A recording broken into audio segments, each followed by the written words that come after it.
So if you become an efficient fat burner and you're eating fat, then you ought to gain weight. Why don't people gain weight? Believe it or not, a ton of people gain weight on ketogenic diets. Why is that? Because This video is sponsored by InsideTracker, and you'll hear more about them in just a minute. I think you gotta have a dream. The School of Greatness. Really? Yeah. Please welcome Lewis Howes. What would you say are some of the worst foods that people often eat, like on a daily basis, that we should start eliminating or avoiding? well, don't get me started because, you gotta get rid of major lectin-containing foods in your life. Okay, give it to me. And so gluten happens to be a lectin. And lectins are plant defense proteins that plants produce to convince their predator, like us, that we shouldn't eat them or their babies.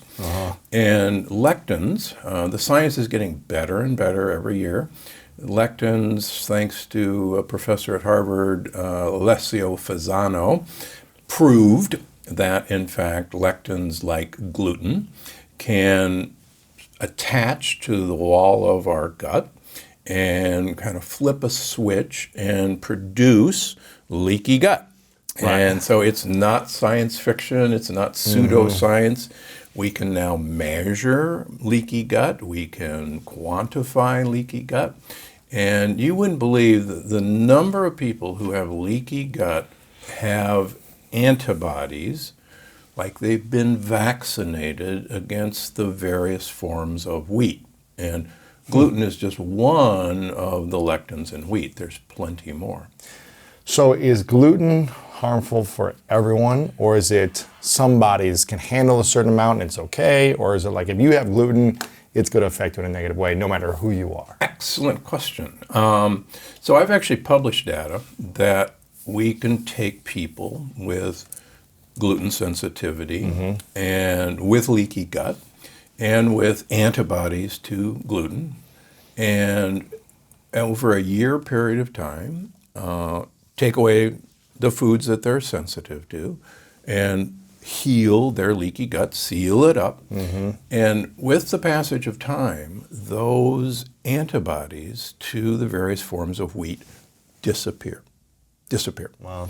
They go away. It's like you keep needing a booster shot for COVID. You literally lose the antibodies. You lose the memory that you were interested in gluten. Gotcha. And that's really exciting. What does that do to your body when you lose the antibodies to gluten? So I think that you can now reintroduce gluten and get away with it. Got it. Okay. In fact, I've written about this on my personal self.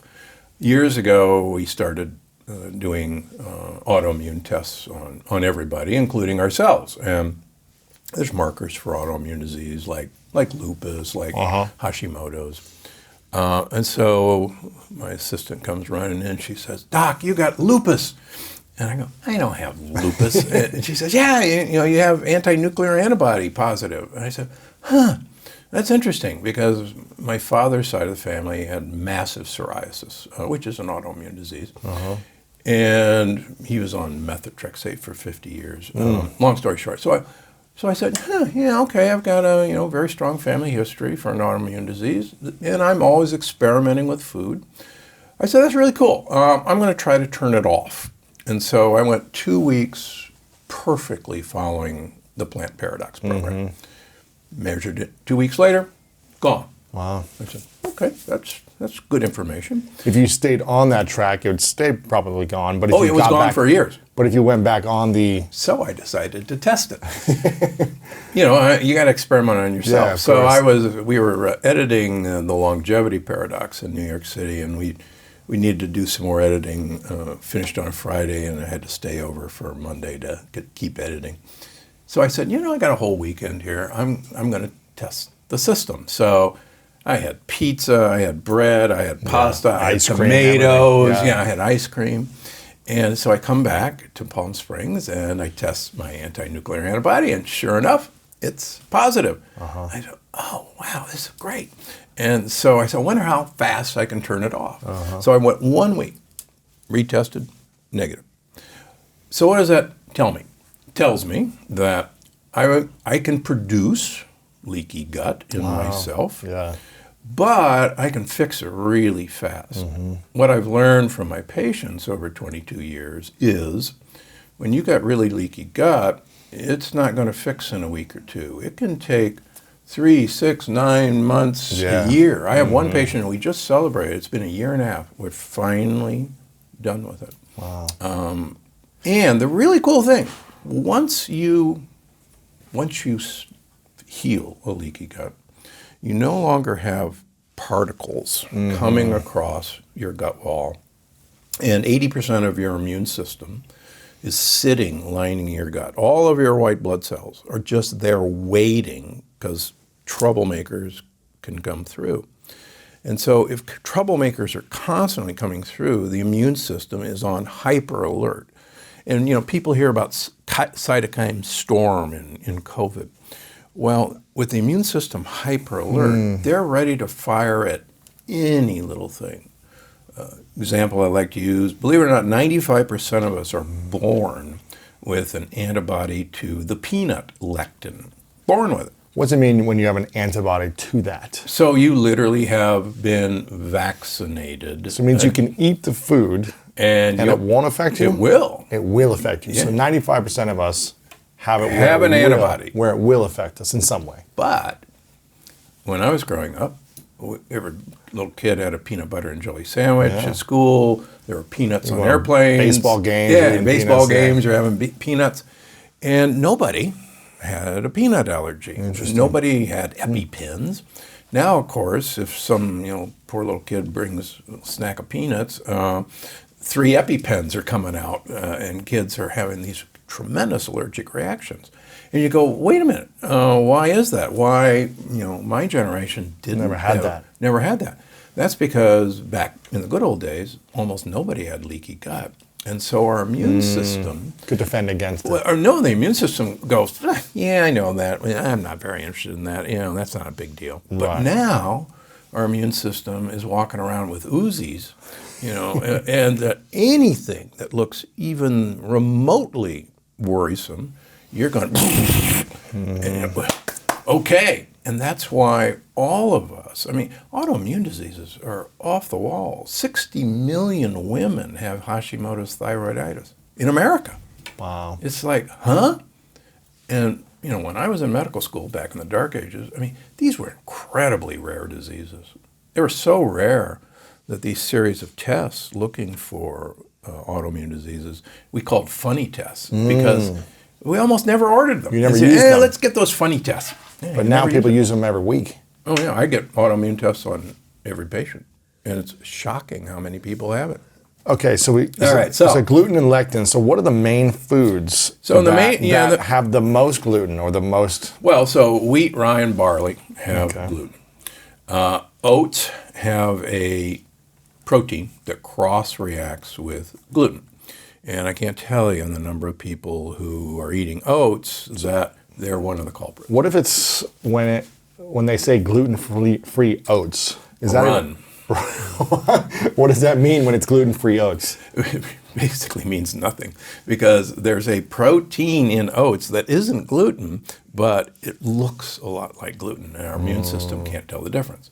Similarly, 70% of people who are sensitive to gluten react to corn as if it was gluten. And that's why so many patients, and I've written a paper about this, who are gluten-free, eating gluten-free foods, still have leaky gut and autoimmune diseases. And when we take away their healthy gluten-free foods like corn, like oats, like quinoa, then their leaky gut goes away and their autoimmune disease goes away. What about when you process the almonds or the oats into almond milk or oat milk? Part of the problem with oats is that almost all of our oats in the United States have been sprayed with Roundup. And a ton of our organic oats have Roundup on them. And Roundup, glyphosate, is a major leaky gut disruptor in and of itself. So even if it says organic oats, gluten-free organic oat milk. No human being ate a grain until 10,000 years ago. No human being ate a grain of rice until 8,000 years ago. These didn't exist. Human beings used to be as tall as you 10,000 years ago. Wow. Yeah. Then we shrunk down to my size after we started eating grains. Really? Yeah, we shrunk about a foot after agriculture. Okay. Literally shrunk. Our brain sizes decreased 15% after the dawn of agriculture. Because of the foods we were Because eating? of the foods we were eating. Yeah. That's fascinating. Yeah. Okay, so Darn it. So when you process it into a milk, what does that mean? Is it better? Is it worse? Is it the same? So How does the gut take it in? it really doesn't make any difference. Oh, come on. It doesn't make any difference. Well, for instance, I'll give you a great example. People age at different speeds, and the date on your license may not represent your inner biological age at all. And if you're looking for ways to extend your health span and slow down the aging process, the keys to your health and longevity run in your blood. That's why InsideTracker provides you with a personalized plan to boost your metabolism, reduce stress, improve sleep, and optimize your health for the long haul. It's created by leading scientists in aging, genetics, and biometrics. InsideTracker analyzes your blood, your DNA, and fitness tracking data to identify where you're optimized and where you're not.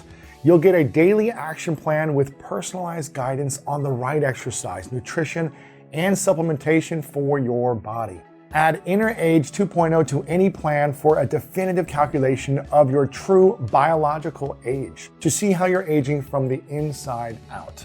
And when I got my results back from InsideTracker, they told me, and I quote, "Lewis, you're beating the clock." And that feels good. And now that InsideTracker has shown me my biological age, they are now providing an action plan of science-backed recommendations with the goal of improving the quality and quantity of the years ahead. For a limited time, get 20% off the entire InsideTracker store. Just go to InsideTracker.com/School of Greatness for more. Originally, the Plant Paradox program was called The Matrix, after the movie. And my editors at HarperCollins thought it was kind of too macho, manly. Yeah. No, not touchy-feely enough. True story. Right. And so we called it The Plant Paradox, and the rest is history. But originally, almonds were not allowed on the program because I had a ton of people with autoimmune diseases that almonds they would react to, even almond flour. But the Plant Paradox, take away a lot of stuff, and my editor said, "Hey, come on, you're a mean guy. Give us something. Give us something." I said, "Well, almonds, the peel of the almond has the majority of the lectin. So I'll tell you what. Let's have blanched, peeled almonds like Marcona almonds. That's why those people do that. Yeah. And let's give them blanched almond flour. Okay? And everybody's happy. So, and it works for 90% of people who just pick up the Plant Paradox with an autoimmune disease. They resolve their issues without even visiting me. But about 10% of people, even visiting me, playing by the rules, still, they're better. We can measure that they're better on their leaky gut, but they're not all the way. And so we do these tests called food sensitivity tests. Now, that's totally different than food allergy tests. Food sensitivity, believe it or not, basically says that if you've got spaces in the wall of your gut, that undigested food particles, like, let's just use almonds, which would normally be digested into simple sugars, simple fats, simple amino acids, and absorbed through the wall. Now, pieces of food can potentially go across the wall, undigested, and your immune system says, what the heck? I've never seen a piece of broccoli before. What's that doing in here? That's foreign to me, and I'm going to attack it. And I'm going to make a memory of what that broccoli looks like, and anytime I see anything that looks like broccoli, I'm going to attack it.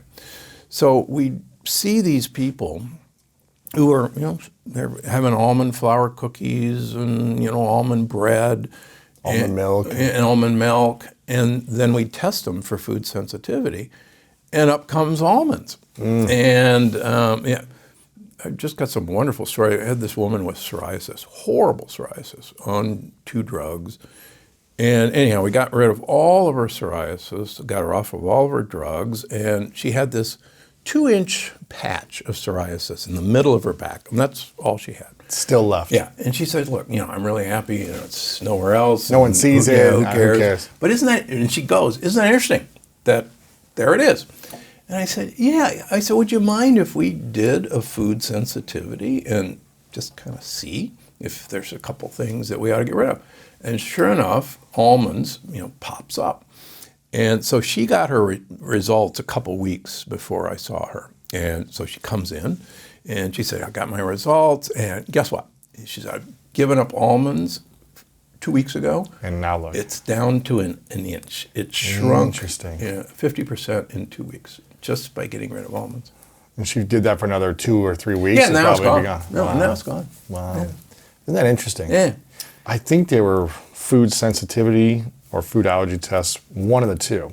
Because I had a little patch of psoriasis right here, like a little different skin. It was like kind of a raised, little different patch. It wasn't like spreading, but it was a little patch here, and it kind of come and go. And on all these tests I took, they were like, you have no sensitivities, no like sensitivities to allergies. I'm not sure which one They it were was. probably allergy tests. We used Gotcha. to do those, and I never thought they were any good, even though I did them. Gotcha. I never thought I got useful information. The sensitivity Food is better. sensitivity. Anyways, they said that I didn't have any allergies or sensitivities. I'm not sure which one it was. But a lot of it, what I realized, was based on stress. It was based on a lack of sleep and a lot of stress that I was facing, internal emotions that I wasn't able to process, and essentially abandoning myself in certain occasions, which made me kind of feel like I had a heightened immune system, I guess, which I think was the cause of this. And stress in itself can actually produce leaky gut. Really? Oh, yeah. I have particularly a number of women who can point literally to the day and hour that their autoimmune started, their leaky gut started. So were they a sudden death of a mother, for instance. A divorce. Divorce is right up there. Yeah. So were they still eating like perfectly to, the diet they were supposed to eat, but they were like, why do I have this, Yeah, I mean, they were leaky eating, gut? quote, a normal diet, and they'd been fine up until that And then event. stress heightened the leaky Right, gut. and then kind of once you produce that leak, then your immune floodgates are open. Yeah, they're open. And interesting enough, your immune system actually comes up to the border of the wall of your gut, and there's a war going on there. And as the war goes on, you actually have friendly fire. So your own immune system worsens the problem. And so it just perpetuates. Yeah. The other thing we've learned is that viruses are actually really good at making leaky gut. Right. And my humble opinion is a lot of the long COVID we're seeing is actually because of leaky gut from COVID. Really? COVID loves to attack the mucous membranes of us, including our gut. So a lot of people present with COVID with diarrhea, for instance. So we've got gluten, lectins, wheat, rye, barley, oats. The nightshades. The nightshades. Tomatoes, peppers, goji berries. Wait a minute, goji berries are supposed to be healthy for you, right? Goji berries are actually nightshades. Darn it. They're actually American plants. They're called the wolfberry in America.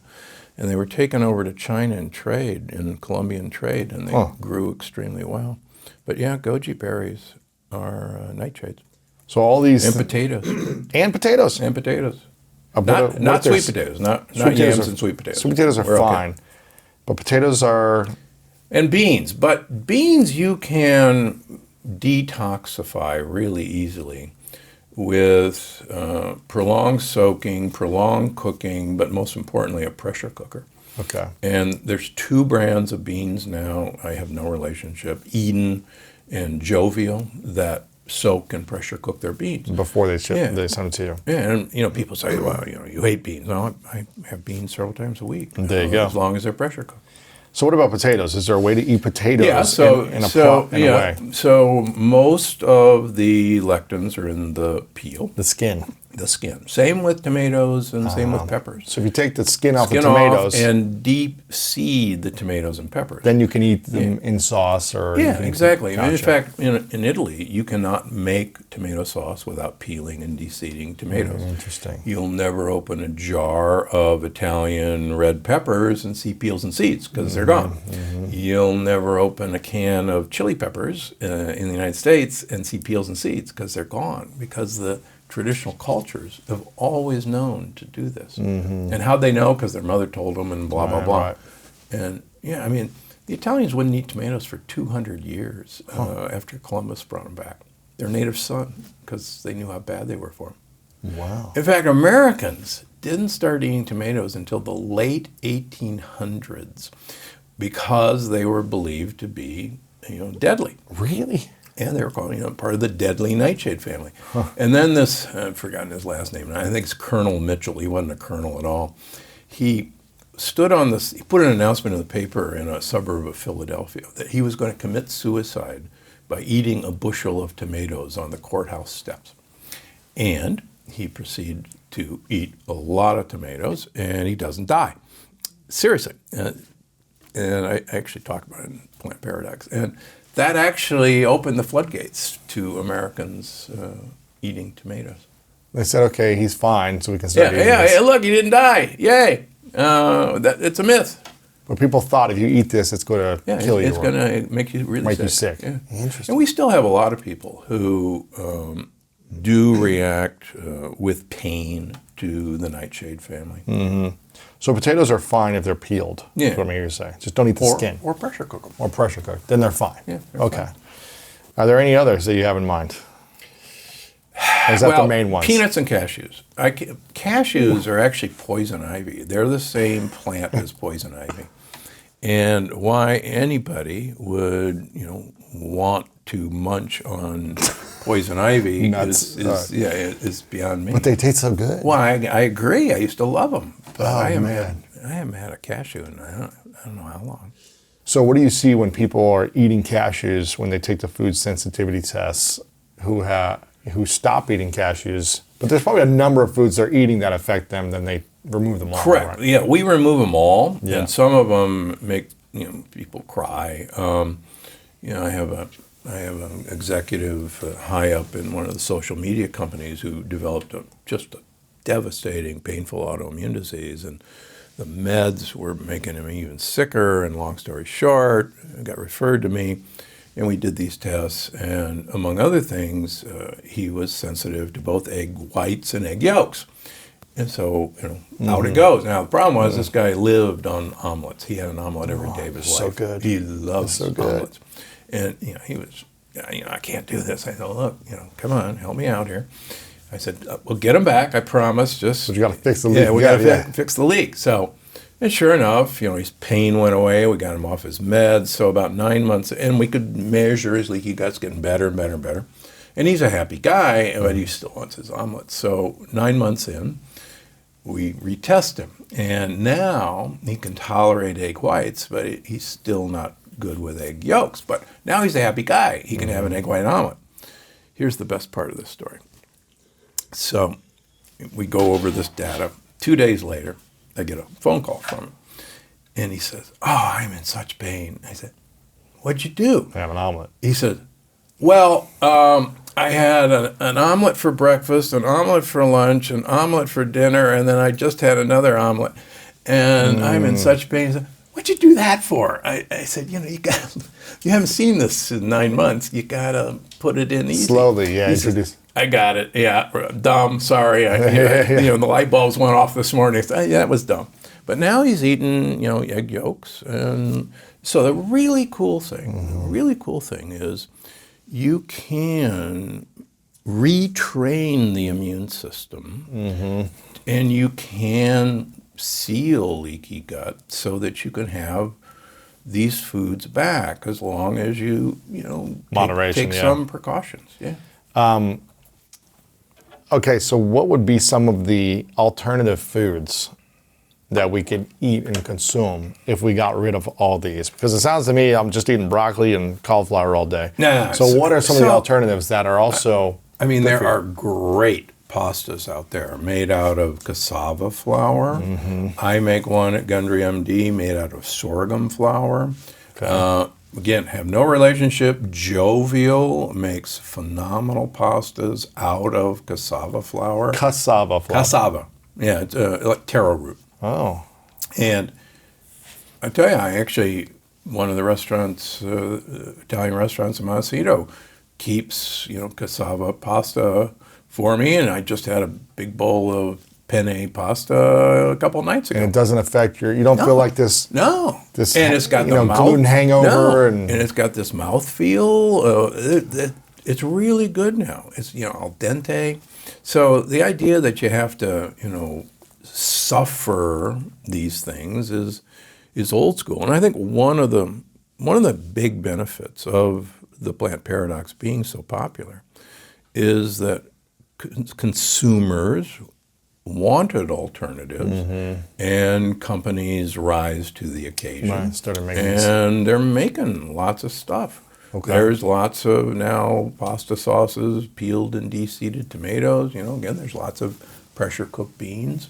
So it's been exciting to watch these things come about. Right. What about, so what other foods? We got the cassava flour pasta. What about, So there's actually increasingly now a lot of fairly safe ice creams out there that can use alternative, like coconut milk as an example. There's actually some ice creams that use a sweetener called allulose, which I'm very high on. Allulose. Allulose is a rare actual sugar. It was first discovered in figs, but it has no caloric value. And it's primarily produced from corn, but before everybody has a fit, by GMO allulose. Most corn in the United States is genetically modified, and that's a whole nother story in itself. Most corn in the United States is sprayed with Roundup, as is all our wheat, as is all of our everything. Yeah. But allulose is actually a prebiotic. So a prebiotic is fiber that feeds good gut bacteria. So get non-GMO allulose? And it's easy to find. It's on the internet. A lot of stores are getting it. But it's starting to appear in bars. It's starting to appear in ice creams, and so Protein bars and stuff like that. yeah. Okay. Any other? What about for like the nuts? What's a replacement for nuts? That we So can have? number one nut, and we'll talk about this in a little bit, is pistachios. I love pistachios. Pistachios have so many crazy health benefits, and their number one health benefit, spoiler alert, is they are the highest source of melatonin of any food. Really. And everybody says, well, wait a minute, I don't want to go to sleep after I eat pistachios.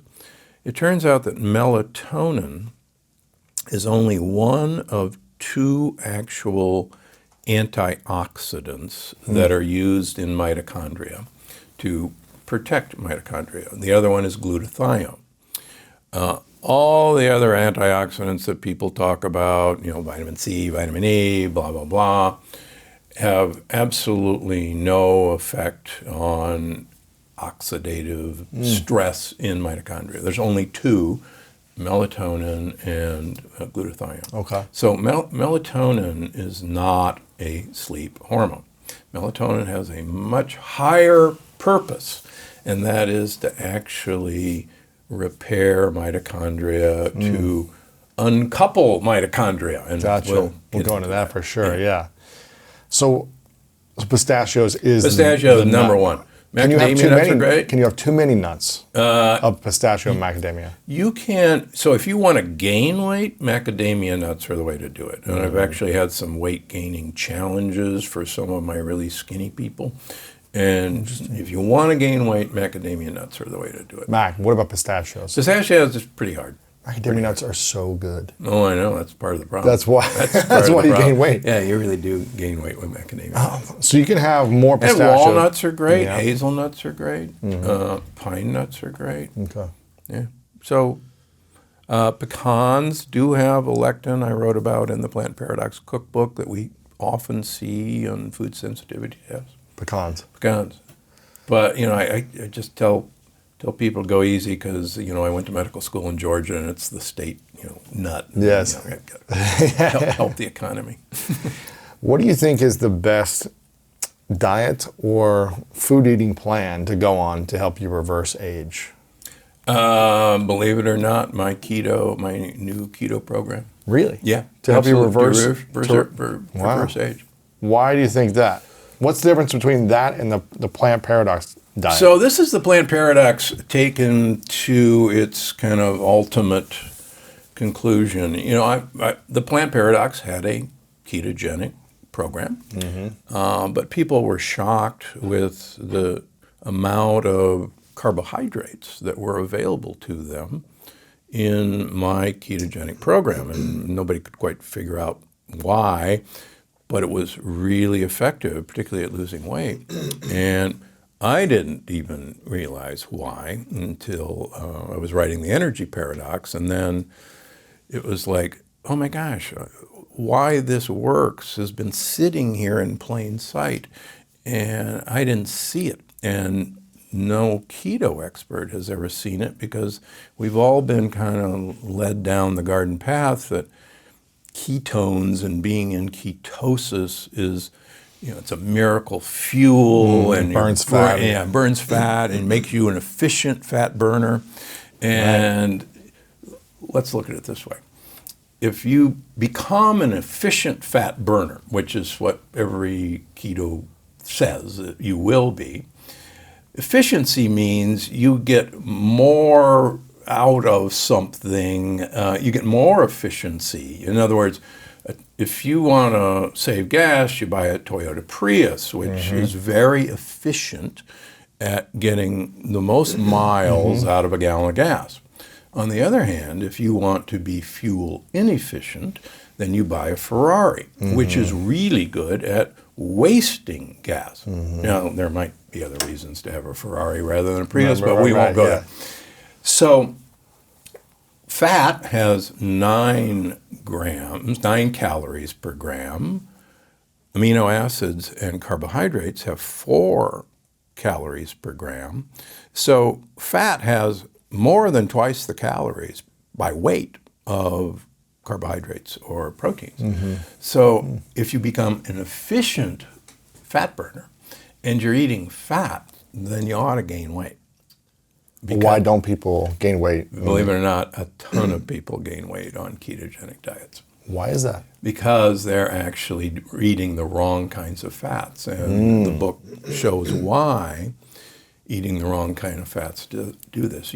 Most people eating a high saturated fat diet, cream cheese and bacon, actually become insulin resistant, and they actually develop high blood sugar. And that insulin goes up, and insulin is actually the fat storage hormone. So when you're eating a lot of fat, you actually can get fatter and fatter. And I profile a patient of mine who I call Miranda in the book, who had been doing a true supervised ketogenic diet for 2 years, and she had gained 30 pounds in 2 years. Really? And was really pissed.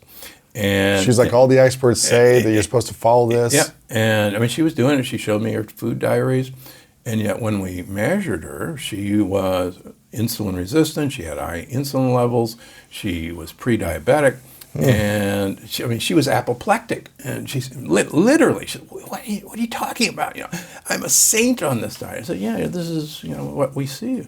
That's why 60% of people who try a ketogenic diet give it up quickly, because they don't see the results that are promised. And it's clear after I wrote Unlocking the Keto Code why people aren't getting the results that were promised. Because what are people doing wrong on the old way of doing the keto diet, and how should they approach it now with the new information? So one of the big problems is that, and this is shocking information, you look at normal weight individuals in the United States, 50% of normal weight individuals are metabolically inflexible. And I've used those terms before, but let's define it again. Okay, what is that? Normally, you and I can burn glucose to make ATP in our mitochondria.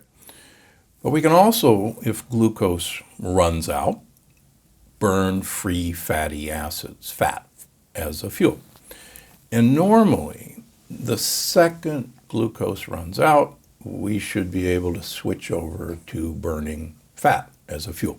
Just very much like a hybrid car.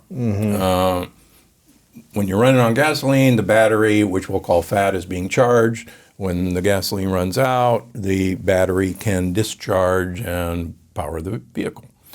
50% of normal weight people are metabolically inflexible. They can't do that. They can't switch on to burning fat. They can't switch to burning fat. Interesting.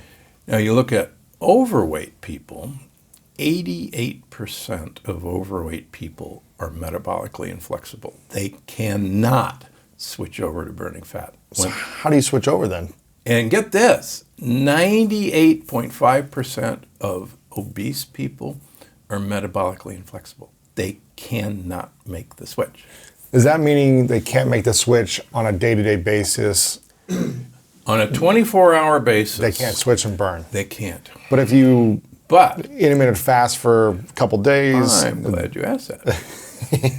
Have you been reading up? Exactly. Yeah, so it turns out that when we have, and metabolically inflexible people have normally high insulin levels. Okay. Simplistically, insulin is a fat storage hormone. Yes. That's why back in the old days when we gave people insulin who were diabetics, they got fatter and fatter because we were injecting them with the hormone that stores fat. So when we eat, insulin comes up, insulin knocks on your muscle cells and says, hey, Louis just had a great meal. Here, I want to sell you this stuff. Open the door.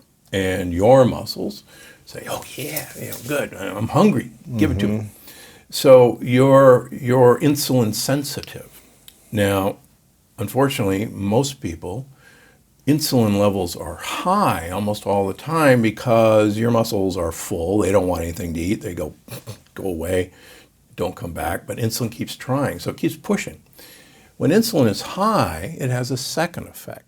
It blocks the release of fat from fat cells. Okay. Now think about it. If you and I just killed a bison and we were gorging on bison, we would want to store most of what we ate as fat because probably we weren't going to kill a bison for a while. So insulin, when it's high, is storing fat.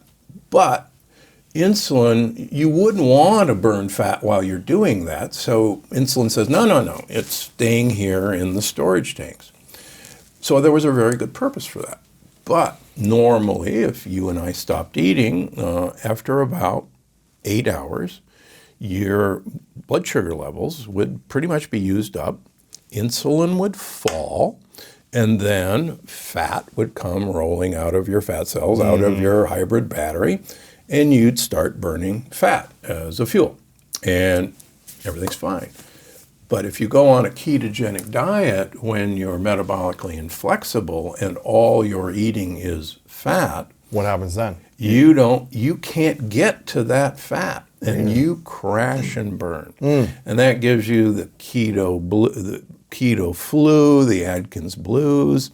Your athletic performance plummets. Your energy goes down. Your energy goes down. You get that headachy feeling. And you say, give me some carbs. Yeah. And Give me some carbs. and your brains go, what the heck? I got nothing here. I got nothing.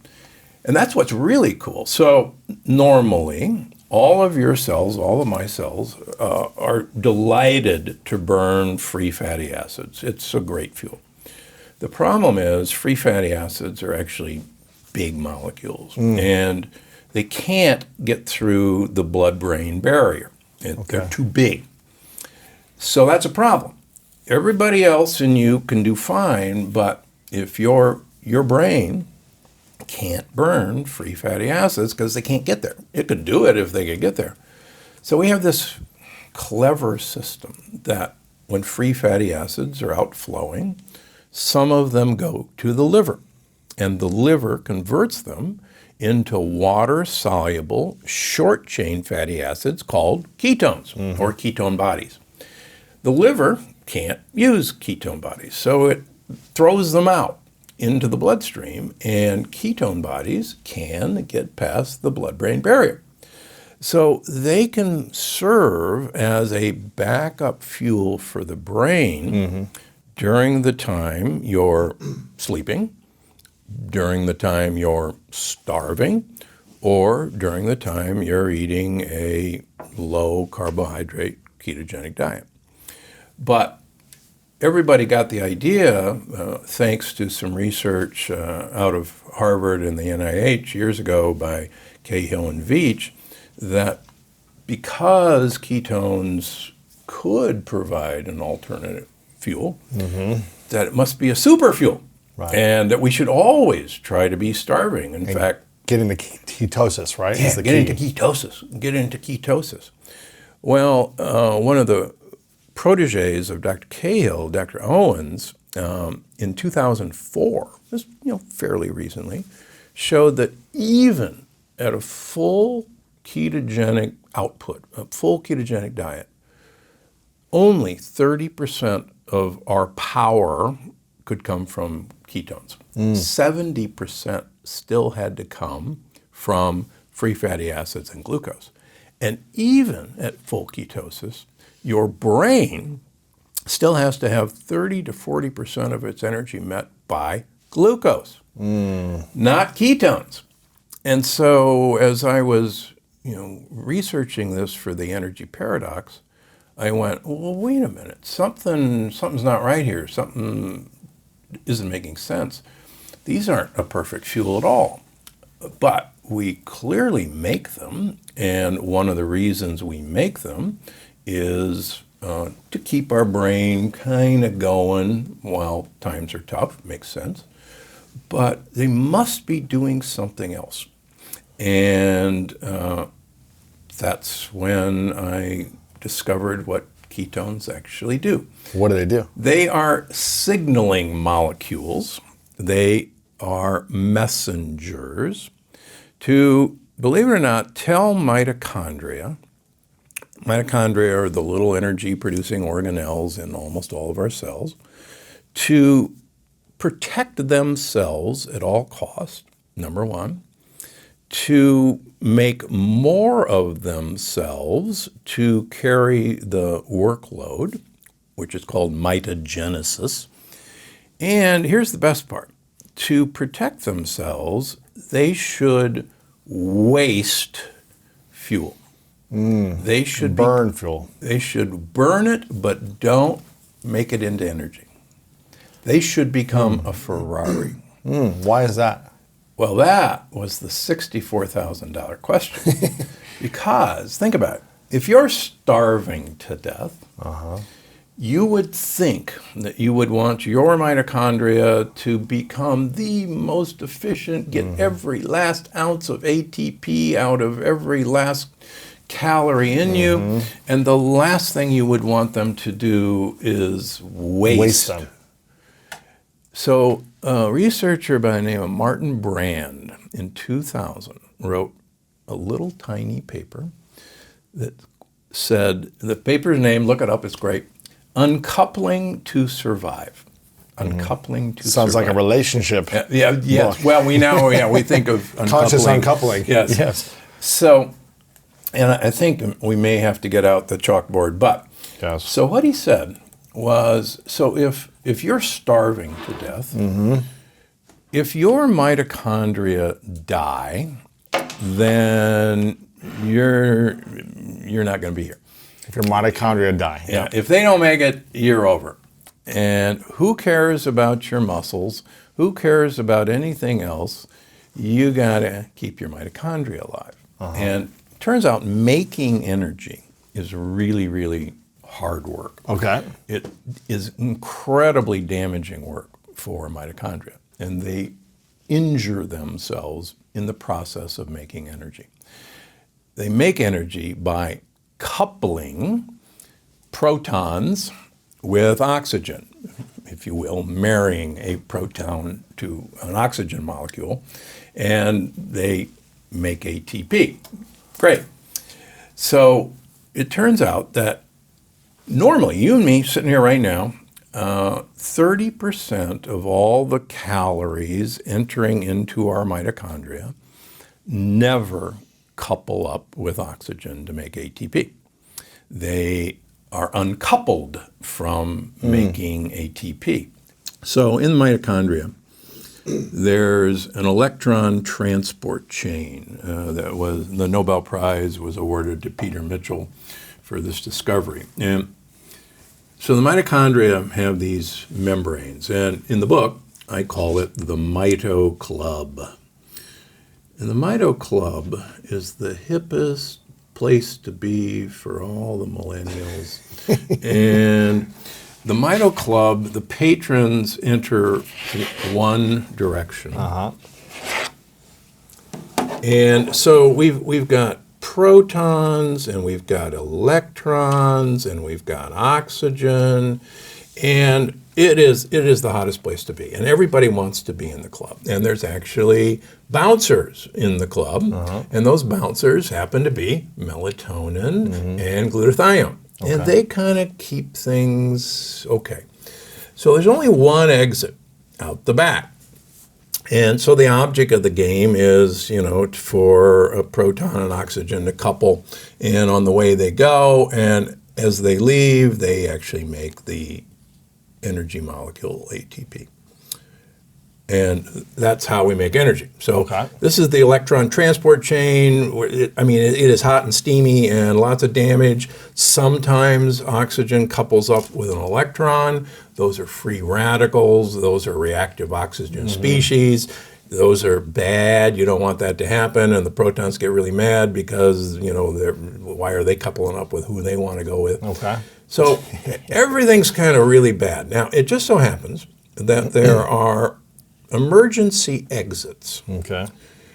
And along this row, and they're supposed to be closed except for emergencies. But these can be opened by what are called uncoupling proteins, and there happen to be 5 of them. So if things are really steamy, if chairs are thrown, punches are being thrown, protons can escape out the emergency exits and not participate in making ATP. What happens when that happens? Things quiet down. Things return back to a nicer level. And more people can actually join into the club. So the point of all this is you can actually process more calories through the mitochondria, but you actually do a caloric bypass by wasting these calories. Before it makes ATP. Exactly. And that is beneficial, why? Why? Lots of things. Number one, it generates heat. And it turns out, you probably know that there is brown fat and beige fat and white fat.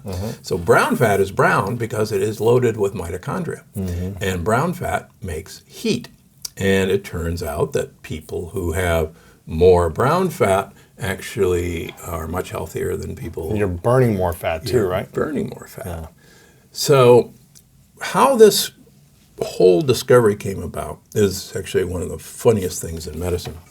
Back in World War I, it was noted that factory workers in Germany and France who were making gunpowder, munitions, were really skinny, despite eating huge amounts of food. And they were running temperatures.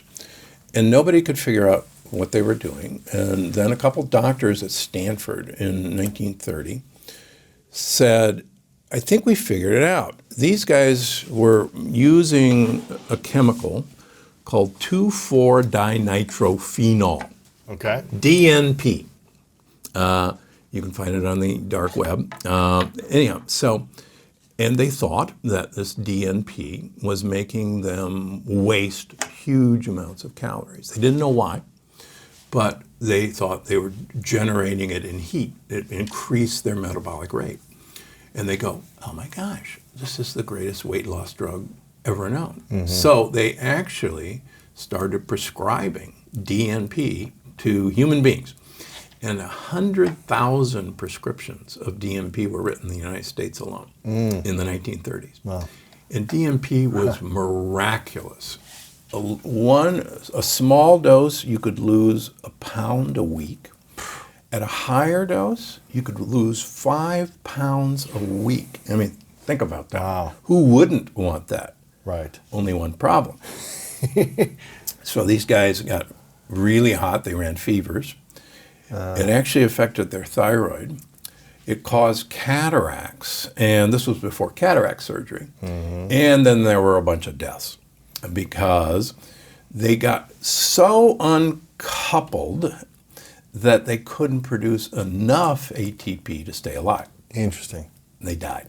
Okay. So one of the first official acts of the FDA when they were formed was to ban the sale of DNP. Now, and every now and then you'll read on the internet about a bodybuilder who was using it and who died. So it turns out that DNP was the first known oral mitochondrial uncoupler. And the reason it was so effective is that it made you literally throw tons of calories out the back door, out the side door. Too many, though. Yeah, too many. And it turns out there's a lot of research in controlled low-dose DNP. A lot of money looking into, okay, how can we find that sweet spot? And I talk about it in the book. So what we want to do is there's a Goldilocks rule with mitochondrial uncoupling. We want just the right amount of mitochondrial uncoupling. Just the right amount. So now we go back to ketones. And we go, okay, so what the heck? If ketones aren't this great fuel, what exactly are they there for? And it turns out that ketones are a signaling molecule to tell mitochondria to uncouple. And to uncouple to survive, like Brand said, and to protect themselves at all costs. Now, most of us have accepted the mitochondrial theory of aging, that mitochondria eventually get so damaged and they're the powerhouses and kind of things fiddle out. And it's a pretty good theory. Yeah. So the idea is, let's keep the mitochondria repairing themselves, not harming themselves by trying too hard to make fuel, and to actually tell themselves to make more of themselves simultaneously. In a way, try to make brown fat in all of our tissues. And it turns out, interestingly enough, if you look at super old people, they have the most uncoupled mitochondria. Really? Yeah, really. Why is that? Because of the foods they eat. And it turns out, I mentioned 2,4-dinitrophenol for a reason. It has a phenol group. And where have you heard the word phenol when I have talked to you? Polyphenols. Right. Lots of phenols. Yes. All right, here's where it gets really good. All right. So plants have to produce energy, and they have their own version of mitochondria, which are called chloroplasts. And they take photons from the sun and mix it with carbon dioxide and produce glucose, ATP, and oxygen. So it's actually the reverse electron transport chain. Photons, sunlight, just like oxygen is really damaging to mitochondria, sunlight is really damaging to plant chloroplasts, their mitochondria. So plants produce polyphenols to uncouple their mitochondria to protect their mitochondria from sun damage and also other stressors.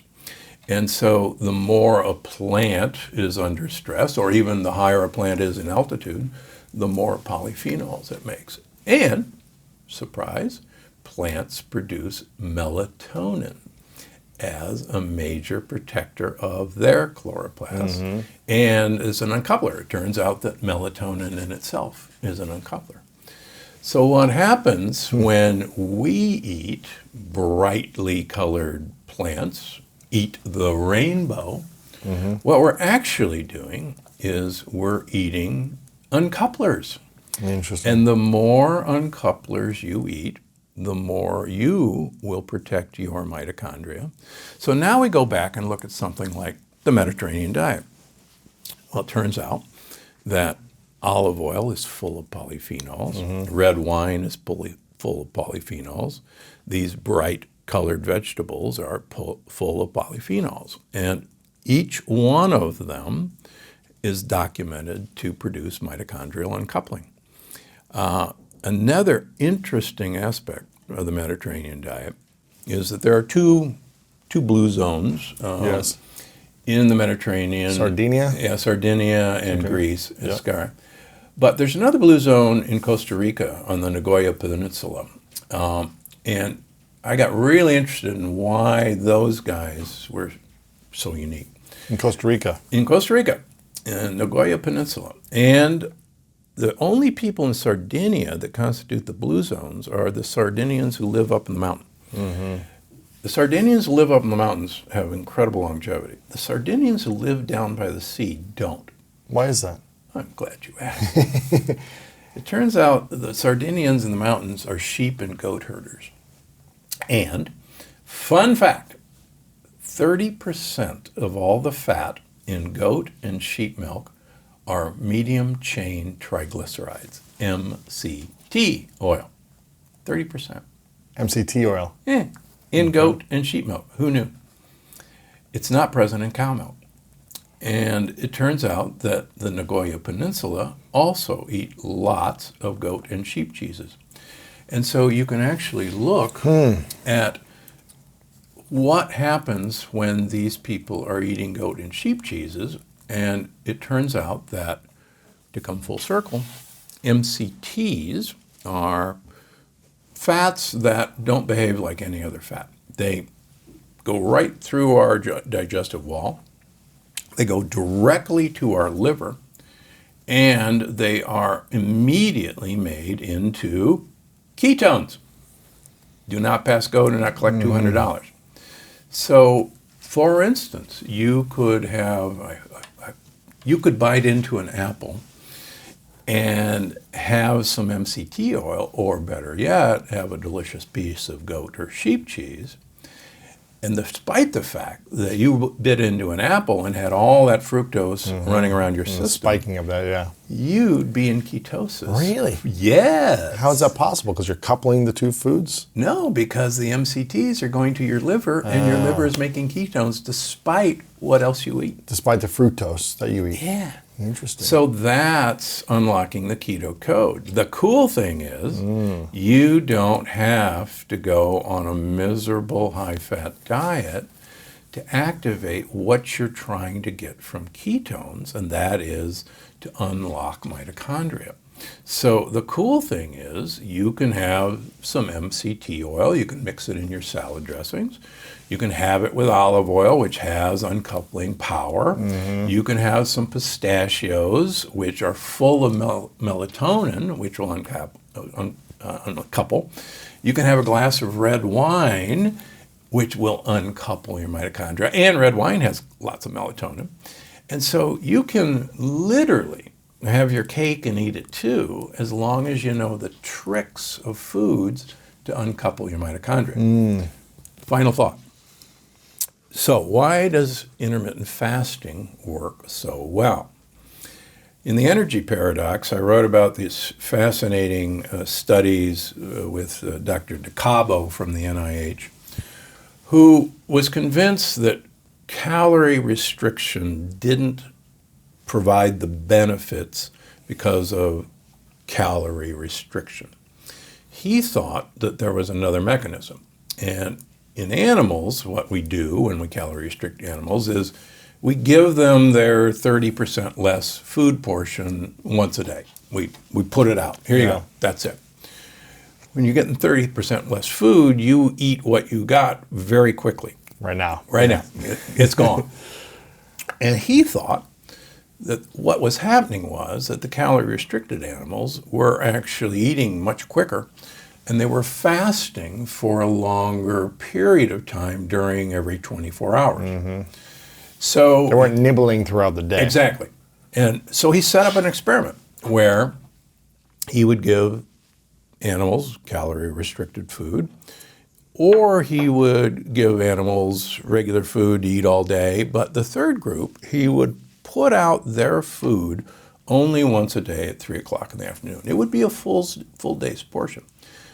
But it turns out that these mice who could only start eating at 3 o'clock in the afternoon only ate for about 10 hours before it was gone. The other guys nibbled all day long. They got to eat all day long. When they looked at all the results, it turns out that the time-restricted mice lived 11% longer than the guys who munched all day.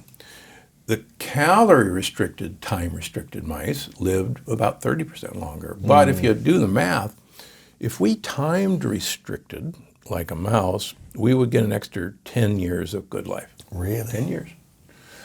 Okay, so what's happening? What does that mean, time restrict? It's only eat in a certain amount of only time? eat in a certain amount of time. So here's the deal. Normally, after about 8 hours of not eating, we start producing ketones, normally.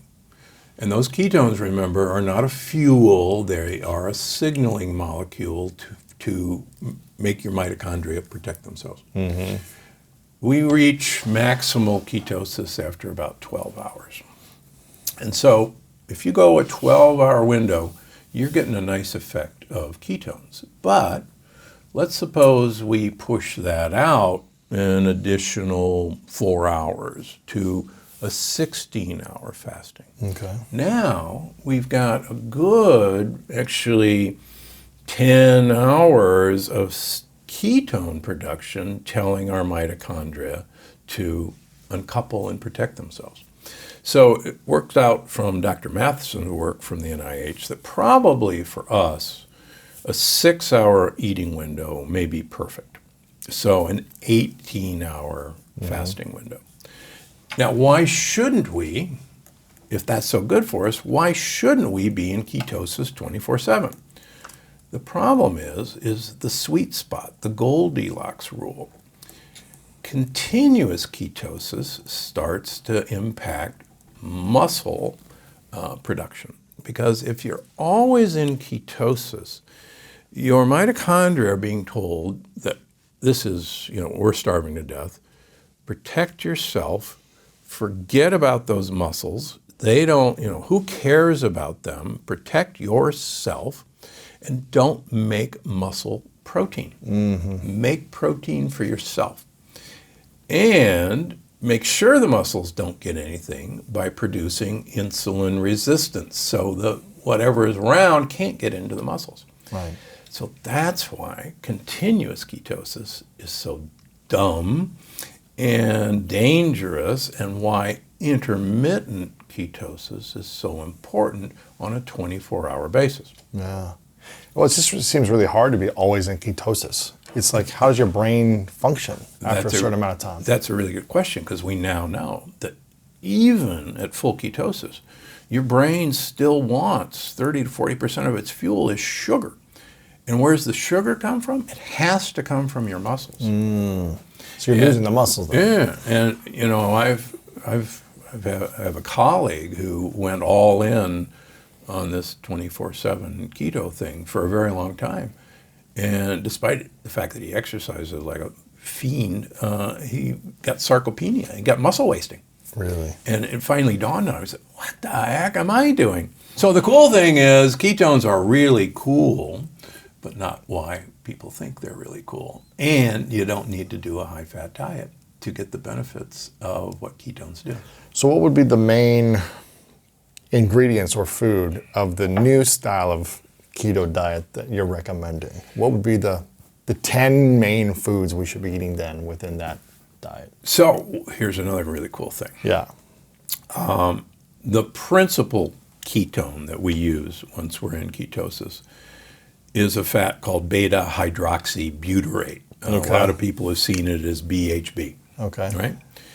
That is made from butyrate, which is made from prebiotic fiber being digested by our gut bacteria into postbiotics. And these short-chain fatty acids like butyrate are a product of prebiotic fiber digestion.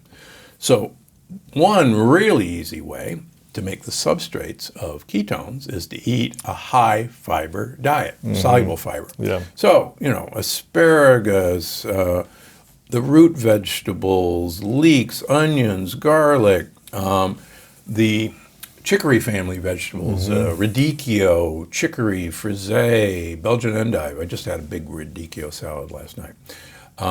So those actually make the precursors for what we're looking for. Okay. But here, ever heard of apple cider vinegar? Of course. Of course. Yeah. I don't like it. Ever want to know how apple cider vinegar works?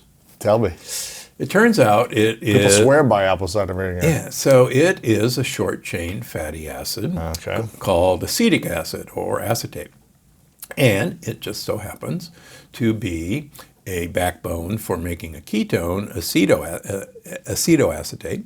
But more importantly, both butyrate and acetic acid are mitochondrial uncouplers in their own right. So have yourself some apple cider vinegar. Doesn't taste good. Put it in sparkling water like San Pellegrino. Drink it. Have some balsamic vinegar. Put it in, some water and drink it. Okay. Put it on your salads. Now, have some other fermented foods. It turns out that the fermented foods are not doing anything for probiotics. It turns out that they have these postbiotics already in there. And fermented foods like wine have postbiotics. And fermented foods like cheeses have postbiotics. And these are a class of postbiotics called polyamines, and one of the most famous ones is spermidine. Okay, spermidine. And you can guess where that comes from. There's another one called putrescine, putrid, rotting, and these things are potent mitochondrial couplers. That's why men in Italy who eat a lot of Parmesan cheese, which is aged Parmesan cheese, live longer and have much better vascular health than men who don't. That's why those Sardinians and those Costa Ricans who are eating lots of goat and sheep cheese have such great health. So have yourself some goat yogurt, stir in some polyphenols, get yourself polyphenol of your choice. I like to do what's called reverse juicing. Take fruit, put it in your Jack-o'-lane juicer. I know you got one in the cupboard. Yeah. Throw the juice away. You know how much I hate fruit juice. Exactly. We lit up the internet with that one. A lot of sugar. A lot of sugar, a lot of fructose. Yeah. But take the pulp, which is pure polyphenols, and freeze it, or just take it and put it in your goat yogurt, your sheep yogurt. You can get goat yogurt at Trader Joe's. And you will just have this uncoupling burst. You'll have breakfast, but you'll generate ketones. You can even have some pistachios, and you'll generate uncoupling. What does goat yogurt taste like? It really doesn't taste very goaty. Fun fact, MCT is a component of 5 different fats, and 4 of them are named after the Latin word for goat, capras. So there's capric acid, caprylic acid, caprolic acid. So it's named for goat. So it came from the fact that goat milk has all this MCT. So these... And sheep milk is fantastic. Similar, right? Yeah. Same thing. So Minchingo cheese from Spain and Portugal That's sheep cheese. Okay. So, have yourself a slice of cheese for breakfast.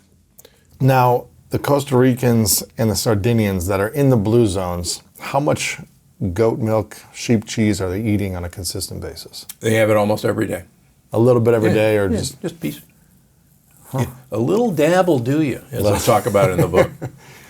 Do they have cow's milk? Do they eat other cheeses? Do they have... So, cow's milk cheeses don't have MCT, but if you ferment any cheese, you're going to produce postbiotics like all these cool polyamines, which will uncouple your mitochondria. Is that a blue cheese then? So blue cheese is great, but I love blue yeah, cheese. blue cheeses are great. So that's good for you. Yeah. Even if it's cow blue cheese, it's okay. It turns out years ago there was a wonderful book, and I'm blanking on his name, but it was called The Man Who Ate Everything, and he was the food editor for Vogue, and he wrote a fun book about his life, and he had a whole chapter about cheese, and he said, the chapter was entitled, "Why Aren't the French Dead?" Because the French actually eat 3 times the amount of cheese that Americans eat, about 8 times the amount of butter.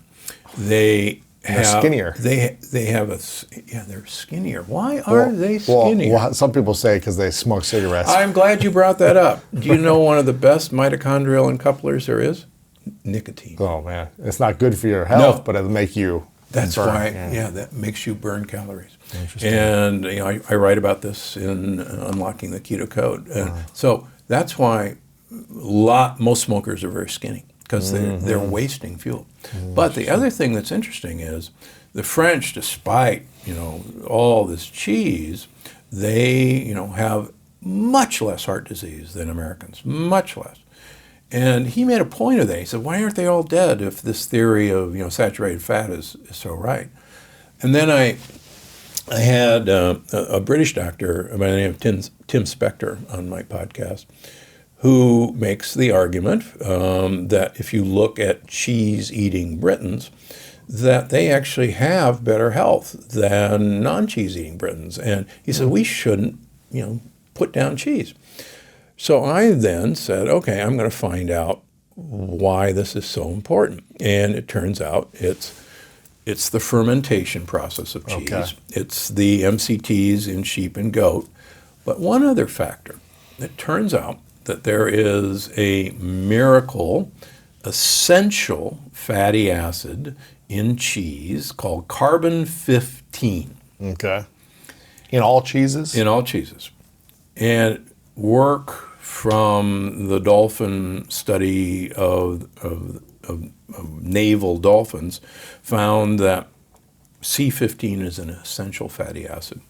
And the Framingham heart study, the longest heart study of all time, started in the 1940s, show that 2 components in dairy are only one of 4 fats that improve heart health and longevity.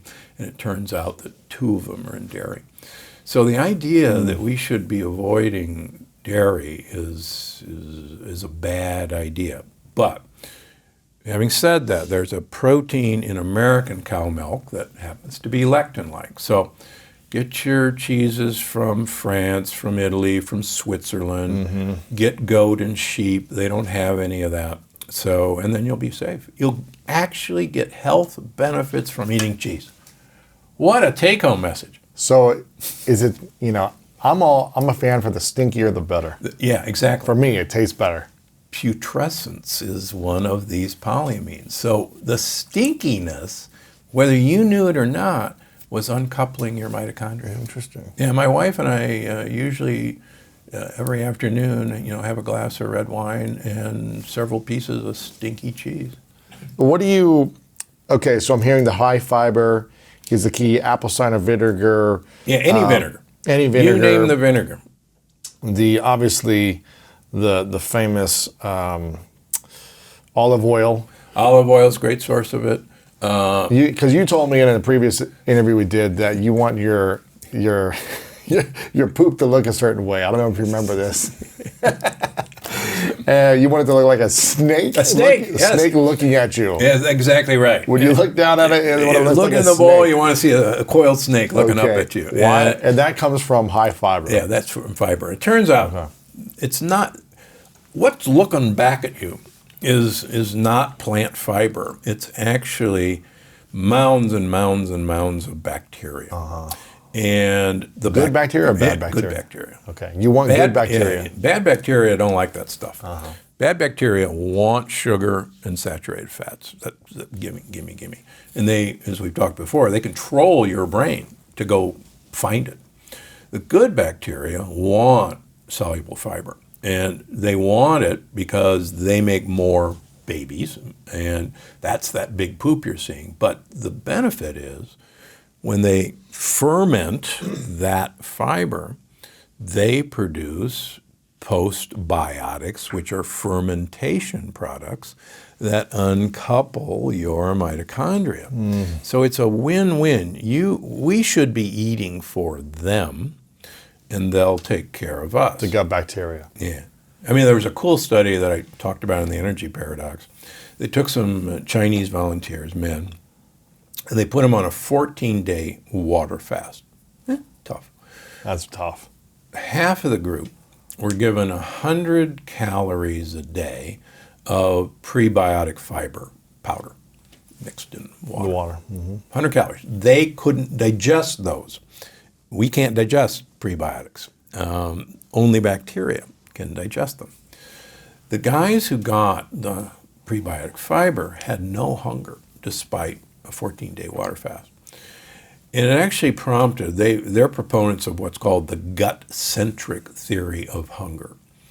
And the theory, which I really like, is if we give our gut bacteria, the good guys, what they want to eat, they send signals to our brain, say, hey, great, we got everything, you don't need to go look for anything, we're happy, we're satisfied.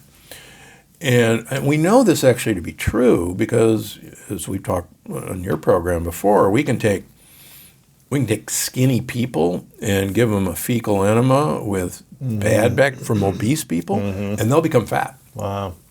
Because these bacteria literally, take over our brain and what we want or what they want. So I think it's really cool. Like, hey, have 100 calories of prebiotic fiber. Grind up some flax seeds. Put them in your yogurt. Grind up some psyllium husks. Put them in your yogurt. Grind up, juice your fruit. Put the pulp in the yogurt. Sheep and goat. And man, you're uncoupling. You're an uncoupling machine. You're just going to be an uncoupling machine. Speaking of which, so there's a theory of aging called the rate of living, and it's been popular almost for 100 years, and that is small animals have a very high metabolic rate, and they don't live very long, and that's because their metabolic rate is just really high. Large animals, on the other hand, have a slower metabolic rate, and they live a long time. Elephants, us, blue whales can live 200 years. But there's one problem with that theory, and that's birds. Birds are really small, and yet they live an incredibly long time. A hummingbird in captivity can live 10 years. This little dinky. Yeah. And a parrot, can live 80 to 100 years. Isn't that crazy? And so people said, well, what's the deal? They have a really high metabolic rate. This doesn't make sense. Guess who has the most uncoupled mitochondria of any animal? Birds. So they have all of their uncoupling proteins activated. And it turns out, in the case of the hummingbird that I write about, the hummingbird uses the polyphenols in the nectar of the flowers as the uncoupler. And that's interesting. Yeah, so if you want to live a long time, uncouple to survive and thrive. I like that. What do you think? I mean, a lot of research has changed since you wrote The Plant Paradox. I mean, new research comes out in the world. Sure. As more people are studying these things around health. What do you think is going to evolve in the next 5 to 10 years? Like, that hasn't come out yet, that is going to be the next new science in 5 to 10 years? That maybe you're testing, or you're seeing other people testing, or you just have a hunch about? Well, I think one of the things that is interesting is this whole food sensitivity idea, that we could be eating what would normally be what would seem to be very healthy food, like, say, broccoli. Yes. And yet, if we have a leaky gut, that broccoli in itself could be our enemy initially. Interesting. And I think it's fascinating when I do, and I do it more and more now, with people who have really followed the rules pretty well, and have gotten better, but they're not all the way. When we do, the leaky gut tests and the food sensitivity tests, it flashes, and people go, oh my gosh, I can tell you, when I have ginger, I don't like ginger. It bothers me. And yet ginger is really healing. Mm-hmm. We have tons of people who react to ginger. Or they'll say,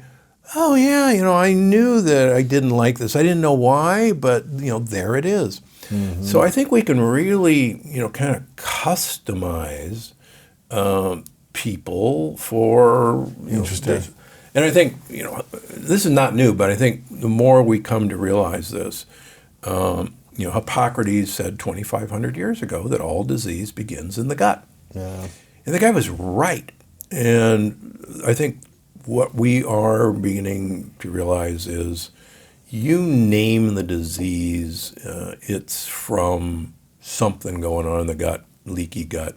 I now think heart disease is from leaky gut. It's just a manifestation. So, and I paraphrase Hippocrates, all disease begins in the gut, but all disease can end in the gut. That's true. When we fix it. Yeah. Which I think, to me, is really empowering. Food is medicine. Yeah. It can kill you or it can heal you. Very true. Now, here's something we haven't talked about yet, which all the keto people are going to want to hear and learn more about. Because on the keto diet, what I'm used to knowing is that you eat as much meat and cheese and milk as you want, right? It's like you can eat all the meat in the world. Yeah. Well, that's a high-protein keto diet. Okay, cool. Yeah, there's so many crazy versions. There's the high-protein, there's the dirty, there's the clean keto. So what is, but you're right. All the longevity experts, including yourself, have talked about something around the Mediterranean diet, like having more vegetables, a lot less meat. If you're going to have meat, have fish. Have fish, yeah.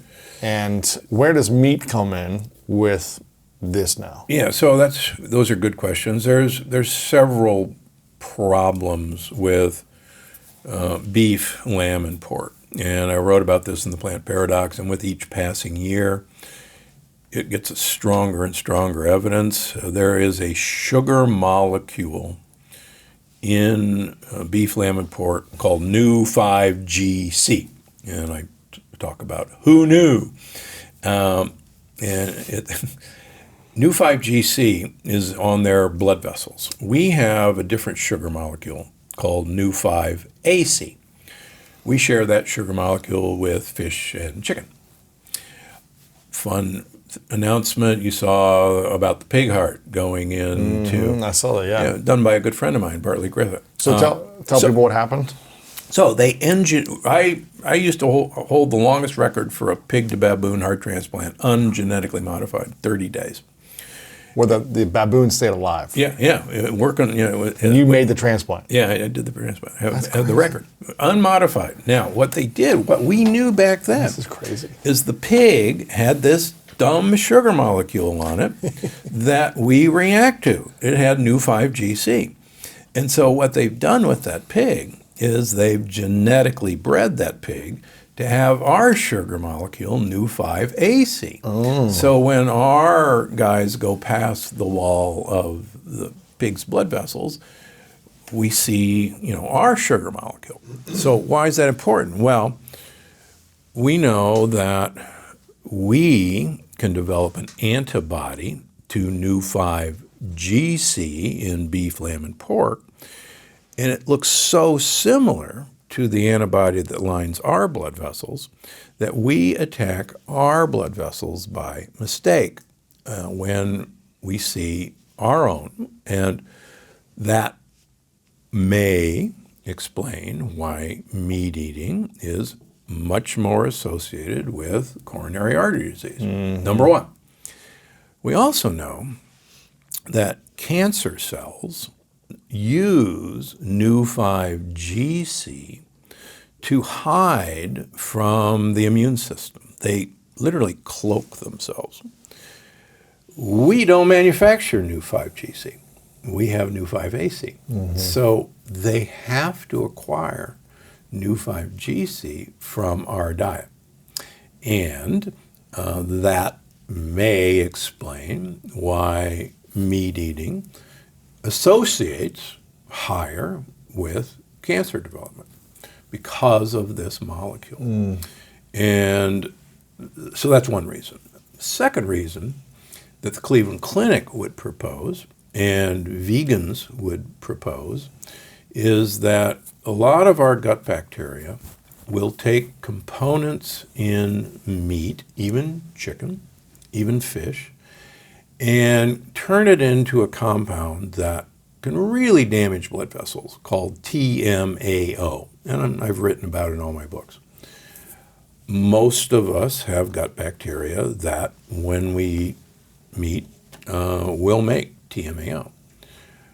Fun fact, if you eat a lot of polyphenol-containing foods or take polyphenol supplements like resveratrol, like grapeseed extract, those polyphenols paralyze our gut bacteria so that they can't make TMAO.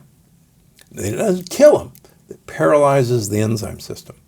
And that may explain why Italians can eat sausages and, whatever, and not have much heart disease. It's because of the rich polyphenol diet that's suppressing that production. So those are some of the arguments. So if someone's going to be on this specific diet, how much meat should or can they have? Well, so and what types of meat? Yeah, so what I try to do is limit people to about 2 to 4 ounces of animal protein a day. And the less the better is what I'm hearing. Yeah, really, the less the better. Use it, use it Even as a couple times a week. Yeah, use it as a garnishment. Not the main thing. Not the main thing. A little. Yeah, if you want a big giant, Caesar salad with no croutons, and you want 3 grilled shrimp on, great. That's a wonderful meal. Yeah. But we really, our protein needs are so overestimated, and we could get into an hour discussion on that. But we really only need 2.5 eggs gives you all the protein you need in 24 hours. You don't need a lot more meat. You don't need a lot more meat. Gotcha. Don't get me wrong. I grew up in Omaha. You can steak all day. Oh yeah, steak and bacon for breakfast. Steak and eggs for lunch. Side of pork for dinner. That's living. Yeah, exactly. Not living very long. That's living and dying quick. So high fiber. High soluble fiber. Less meat, and really less lamb, beef, and pork is what I'm hearing you say. Yeah, less lamb, beef, and pork. Like if you're going to have a steak, do it once a month. Yeah, actually, my wife and I will have a grass-fed, grass-finished 6-ounce fillet every 3 months. And it's really good, and we enjoy it. But it's really good. Yeah. But eating that every day doesn't, from your research and your experience for decades doing heart? Yeah, I've been doing nutritional research now with patients for this is my 22nd year. But you were a heart surgeon for how long? For too long. No, I was a heart surgeon for 50 years. 50 years. So working with the heart for that long and seeing what people were eating to get to that place. Right. And the exciting thing, subsequently, is watching people reverse heart disease. That's cool. By changing what they eat. By eliminating some of these things. Now, to go back to the pig heart, what has happened now? So there was a pig heart transplant from a pig that was modified. Genetically modified. To have a sugar molecule that we have instead of his sugar molecule. And so, lining his blood vessel. And so this happened, a week or two ago? Yeah, last week. So your colleague did a heart transplant of the pig into a human being, Correct. and the human's alive. Yeah. And Now, just remember, baby Faye, my colleague Leonard Bailey, she lived for 14 days with a baboon heart in her.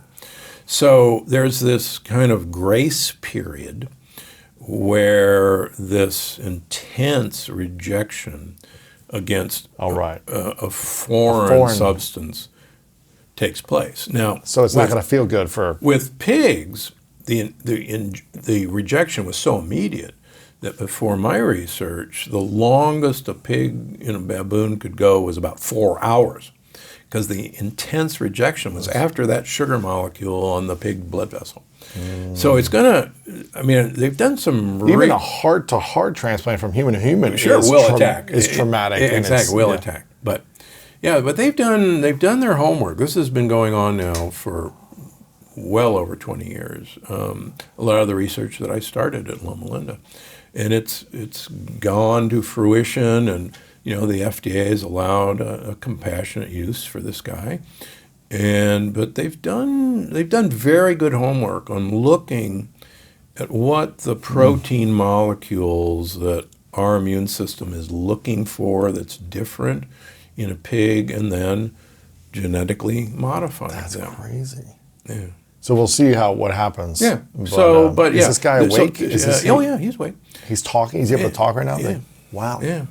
That's fascinating. Yeah. So I mean, this was not one of these last-ditch spur of the moment. This has been this studied research has been going on for... for a very long time. Wow. I started this research at Loma Linda in our xenotransplant lab in 1989. Wow. So it's been going on now. How many heart transplants did you do?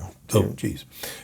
We usually did baby heart transplants. We did over one a week for multiple years. We don't do them as much anymore because we've refined the way of repairing babies' hearts, where they can actually survive the operation. Oh, that's good. And so we don't need it as much anymore. But in adult transplants? We need so many adults. We don't have any donors. So, I mean, there's a tremendous need for this. And artificial hearts, I was one of the first 20 surgeons selected to put in the artificial heart. Even artificial hearts are not great. I mean, they're a nice stopgap. But so if this can happen, it would just be phenomenal.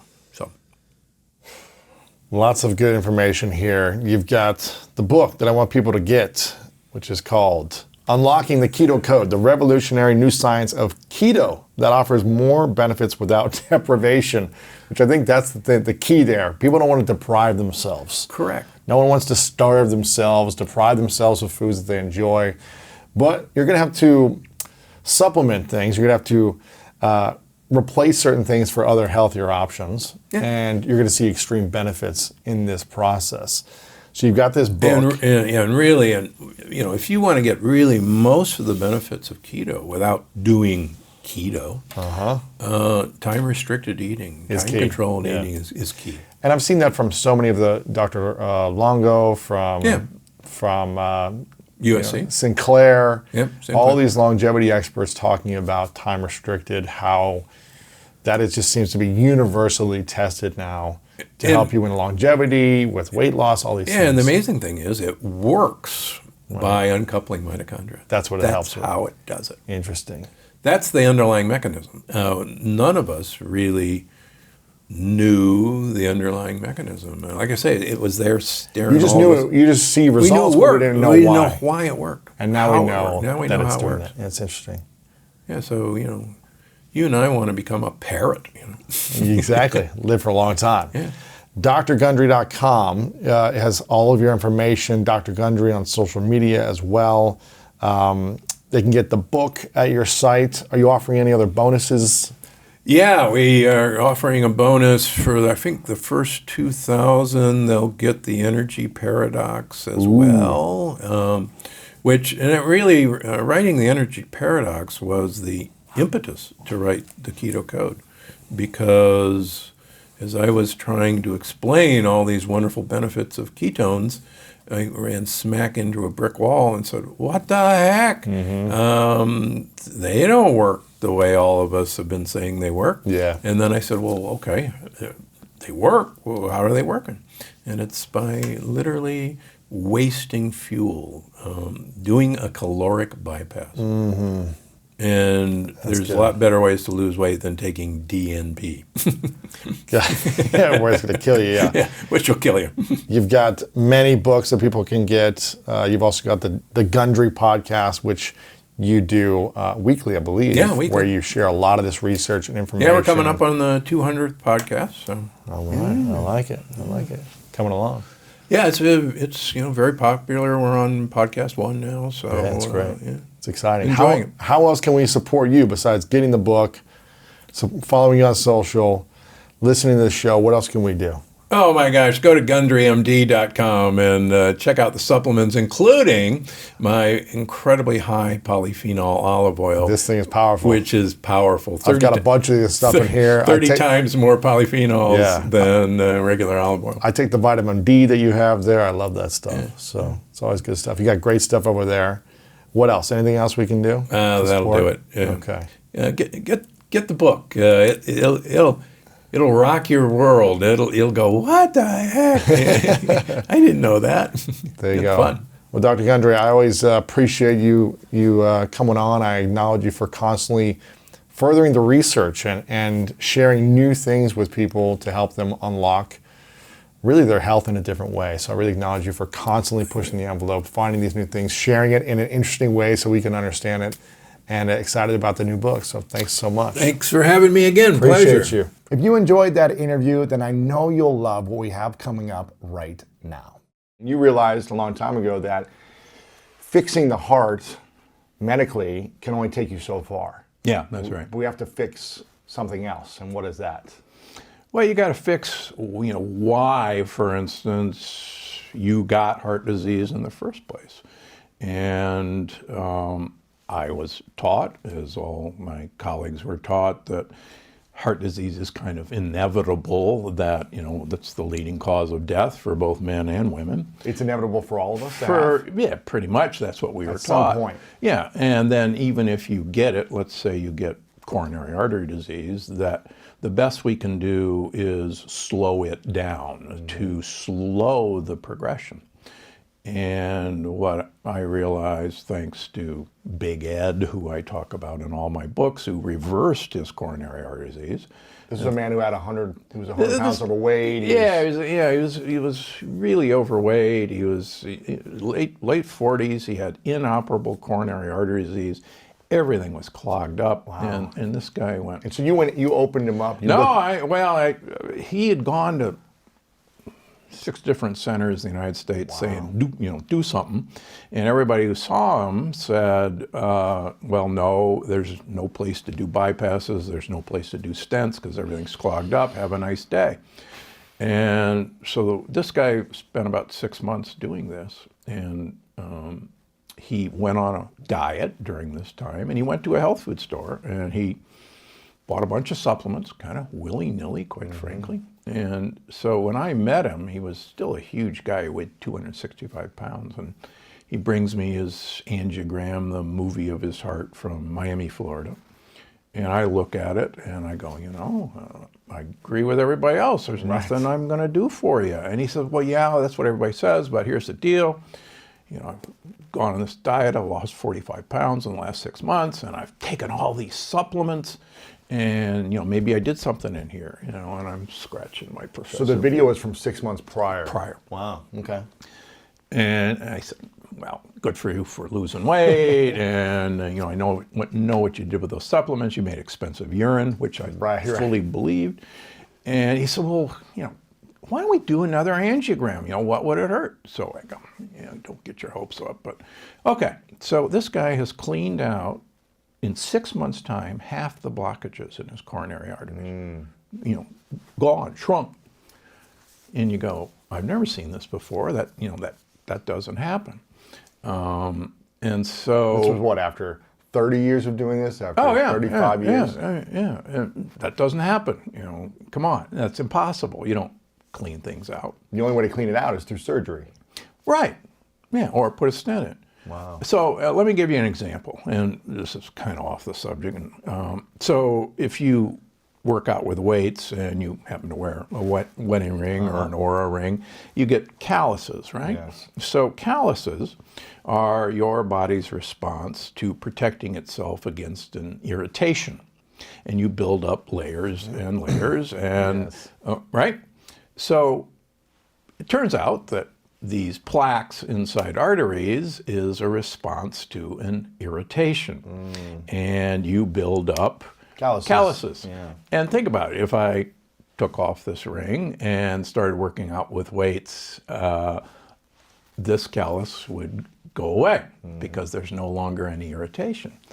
And what Big Ed showed me was he had removed the irritation, so he no longer needed calluses, and His heart started to heal. and it literally goes away. And so that's what I've been doing for the last 20 years, is teaching people how to remove the irritation to the inside of their blood vessels, and the calluses miraculously go away. They don't miraculously go away. You don't need them anymore. Right. And Was there a moment when you were doing deep in your practice where you were like, I'm not going to work on another heart until they actually follow this plan and start losing weight and start eating the right things? And then if there's no hope, then maybe I'll dive in. But was there a point where you're like, never again will I do? Well, yeah, so I mean, I wrote about this in the Plant Paradox, that I had this gentleman in his 60s, bad diabetic, came in with a heart attack, scheduled him for surgery the next morning. We're in the pre-op room, and the guy is trembling like a leaf, and he says, I can't go through this. And I've learned enough that if somebody is that terrified, don't go put them to sleep and do it, because something probably is not going to work out very well. Fear. So I said, okay, I'll make you a deal. I said, you got to follow everything I tell you to do, and if you do it, I can guarantee you I will not have to operate on you. But if you don't do it, you're coming back here and we're going to do this. Well, that was now 10 years ago. He's not a diabetic. He has no coronary artery disease. Wow. He comes in twice a year now, and just, and we do stress tests on him, and he became one of my best patients. Wow. And, So you were going to do heart surgery? We were wheeling him into surgery, and the guy's shaking like a leaf, going, I don't think I can do this. I said, okay, here's the deal. Wow. That's crazy. Oh, yeah, we always reminisce. He says, it's been 10 years now, and I followed what you told me. And I said, yeah, here you are, you don't have a scar on your chest. I said, you're really bad for business. So what were the few things you told him that he went out and did? Was there like some specific exact things he did? Yeah, well, I do this in all my books. So actually, Jack, my staff always told me, don't say this story because people get the wrong idea. Jack LaLanne, I got to know Jack LaLanne late in his life. Yeah. He was actually an advisor to our Arthritis Institute in Palm Springs, and so Jack was the godfather of fitness. I mean, come on, let's give him his due. The juicer. Yeah, the juicer. That was his big mistake. But anyhow, so Jack LaLanne used to have this expression: is that if it tastes good, spit it out.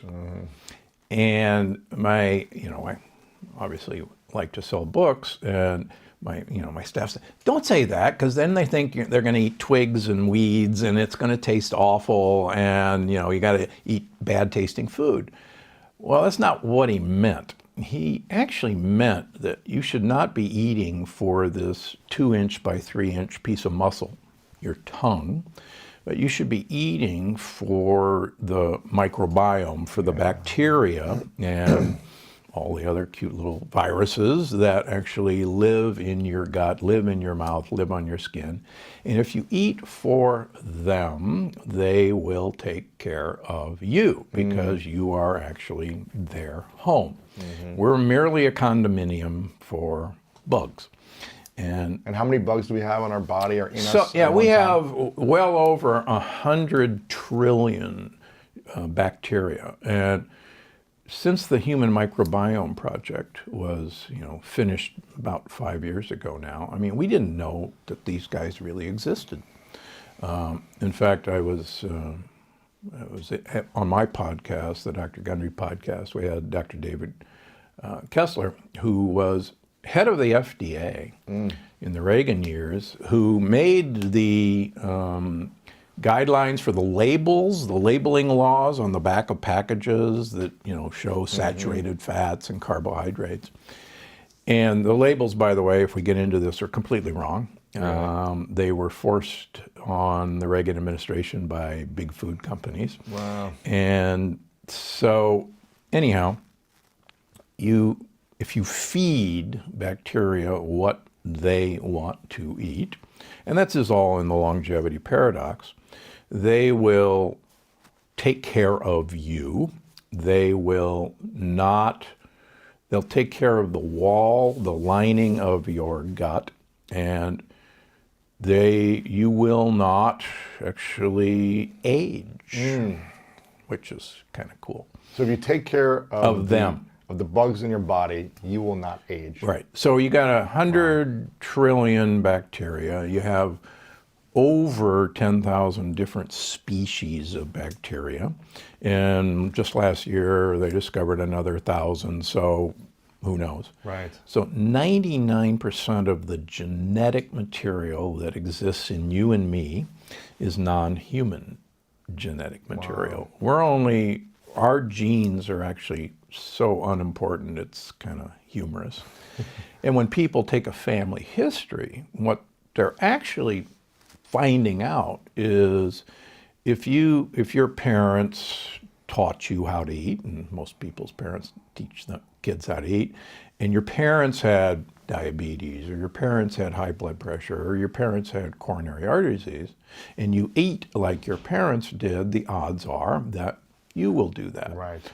For two reasons: the food choices that you made, but more importantly, you inherited your bacteria from your parents and actually your siblings. And so it's not the genes of your parents that mean you are susceptible to heart disease or Alzheimer's or whatever, right? It's not the genes of your parents. It's typically the foods they ate, that you're probably eating the exact same foods that cause the same type of problems. Correct. Yeah. Right. I mean, there is an Alzheimer's gene, and my program, according to Dale Bredesen, is the best way not to activate that gene. And there are certain genes that people inherit that make the world's meanest, nastiest, stickiest cholesterol that most doctors don't even measure. And oh, by the way, if you're prescribed a statin drug, a lipid-lowering drug, it actually worsens this other particle. Wow. Yeah. So yeah, there are genes, but they're such a small part.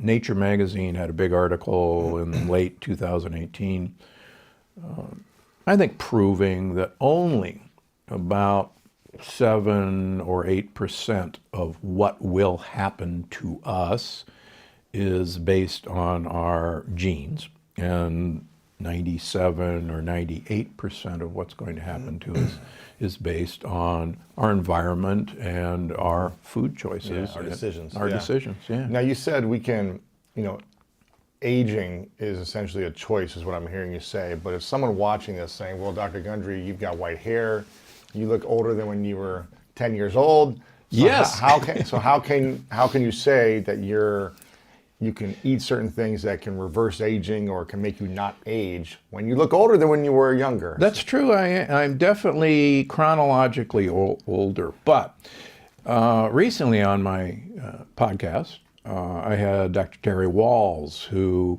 I think is very famous, rightfully so, for reversing her MS, her multiple sclerosis. And she did it via diet. She did it initially by eating 9 cups of vegetables a day. And I dare people to try to eat 9 cups of vegetables. A lot of fiber, right? It's a lot of fiber. And we'll get back to fiber, because I think that's probably the key. And this is actually what Jacqueline was trying to say. If it tastes good, spit it out. And Terry became famous for telling people that when you look in the toilet every morning, you should see a very large coiled snake looking back up at you. And in fact, in the Plant Paradox, in the original manuscript, I had said, when you look in the toilet, you should see a giant anaconda looking back up at you. And my editor, Julie Wills, called me up. She said, do you know there's a movie where an anaconda is coming out of the toilet? And I said, oh yeah. She said, I don't think we want that visual in your book. And she said, well, let's take that out. So, but what we didn't know, what you didn't know, I didn't know, is that giant coiled snake is not the fiber and the roughage that we ate. It's actually bacteria that have eaten the fiber. No way. And so bacteria inside of us? Oh, yeah. That's coming out. That's coming out. So most of your poop is, if you will, baby bacteria. No way. And so the more... So we want to get the bacteria out of us? No, you want them to grow and prosper. And the more they grow and sounds prosper... like aliens in our body. It's like feeding us. You're absolutely right. And one of the things that is kind of hard to embrace is we probably only exist as a place for bacteria to live on Earth. Wow. And intelligent... So if there was no bacteria inside of us, we're done. We would die. So we know that we can breed germ-free mice. An interesting fun fact that I put in the Longevity Paradox, my 5th grade science project was to build a germ-free mouse environment. This was in 1960. And so this isn't my first rodeo. So we can raise germ-free mice that have no bacteria in them, have no bugs in them. And they live short lives. Really? They have horrible immune systems. They get sick. They get sick, yeah. And so they're the basis of so much of what we know. And so bacteria are incredibly important. And we know now that these bacteria actually teach our immune system from day one. In fact, scary, we used to think that the placenta, where the baby of the womb, the uterus that feeds the baby, is sterile. Of course it has to be, because the baby has to be sterile. The placenta is full of bacteria. Feeding the baby. And it turns out that the bacteria in the placenta actually give information to the baby's immune system before the baby even pops out of the womb. And so we need these viruses, these good viruses. We need these viruses and bacteria. We need them. And in fact, fun fact, long ago, the only way to treat bacterial infections were viruses that could actually infect bacteria and kill viruses. And Eli Lilly company from Indianapolis got its start, this giant pharmaceutical company, as what's called a bacteriophage company. Bacteriophages are viruses that infect bacteria.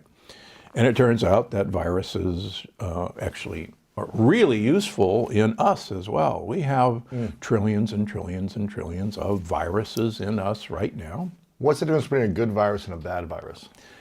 If the good virus is doing what it's supposed to do. Okay, let's do a deep dive into microbiology. Okay. And what is the definition of virus? Okay, so a virus is probably the smallest reproducible form of life, however we want to define life. So most living things are capable of reproducing themselves one way or another, dividing or multiplying one way or another. Just like humans. Exactly. So a virus unfortunately, cannot replicate itself. It has to borrow another cell and take over the cell's machinery to manufacture more copies of viruses. And that's how they get reproduced. But in the end, every living creature is here just to make a new copy. And you and I only exist was to make a new copy. Wow. And I hopefully actually only exist so my bacteria can make new copies of themselves. I'm a condominium for my inhabitants. Duplication, yeah. And if they're happy and I'm a good landlord to them, they will keep the place nice, and they actually would like me to stick around a very long time because I'm their home. So if I give them, my tenants, what they want, they'll keep me around. Okay. All right, so getting back to Terry Walls. Yes. So Terry Walls and her giant anacondas. And whenever we do a podcast with her from Iowa, she has these dolls of poop. Really? Yeah. I gotta meet this person. Oh, yeah. So we've become friends through the years, and our diets recommendations are very similar and becoming more and more similar as time goes on. And recently, she and her wife began doing time-restricted feeding. For the last 18 years during the winter, I only eat calories 2 hours a day. So that 22 out of 24 hours, I'm not eating any calories. And I've done that for 18 years now. So that's pretty interesting, time-restricted feeding. Time-restricted feeding means you limit the number of hours you eat in the day. Wow. So she, and we had talked about this, so she and her wife actually really started doing this. And I see her about once a year, and I noticed on the podcast, she looks the best I have ever seen her. And so we're talking about this, and she said, well, I started, after kind of reading and listening and, Longevity Paradox, that this is something real. And it's not just me, other people have done this. And we started doing it. And I started doing it, and then my wife said, there's something here, I'm going to join you. And they have kids. And now she's saying, our kids have noticed that we are getting younger. And I said, well, you're right. I said, because, I've known you through the years, and you clearly are, younger now than when I knew you a few years ago. And she said, yeah, our kids notice, and they're calling us, Benjamin Button, because we're de-aging. So I think this whole anti-aging thing is wrong. I think it is really quite possible to de-age. And as I talk about in the Longevity Paradox, what's fascinating is that, and you can prove this in animal models, that you age as your microbiome changes, number one, but more importantly, the wall of your gut should be impermeable, even though it's only 1 cell thick. And the surface area of your gut, my gut, is the same as a tennis court. So inside of you and me is a tennis court. Crazy. Surface area. And the problem is that wall of our gut is only 1 cell thick. And these cells are held together with tight junctions. Best example for anyone who's no longer young is Red Rover, which we all played as a kid, where we locked arms and people ran across, and a big guy like I always you ran through. yeah. Let's go. Oh yeah, and you're the guy, and the two girls. Ah, here comes Lewis. Ah, and they don't get to play that in school anymore. By the way, it's too dangerous. Oh right. Yeah, Kids get hurt. because people like you. So they're all locked arm in arm, and as long as they're locked arm in arm, all those, 100 trillion bacteria and all the other toxins stay on their side of the wall. On the other side of the wall, 60 to 70% of all your white blood cells, all your immune system is lined up on that wall. Why? Because that's basically the border. And if your invading army is coming through the border, you want to have your army on the other side. And what's cool is as long as that wall is intact, you do not age. But as that wall becomes leaky, and that's the whole story of leaky gut, Yeah. then you begin to age. And Hippocrates, 2,500 years ago, said all disease begins in the gut. And he was absolutely right. All diseases begin, and I add on, end in the gut.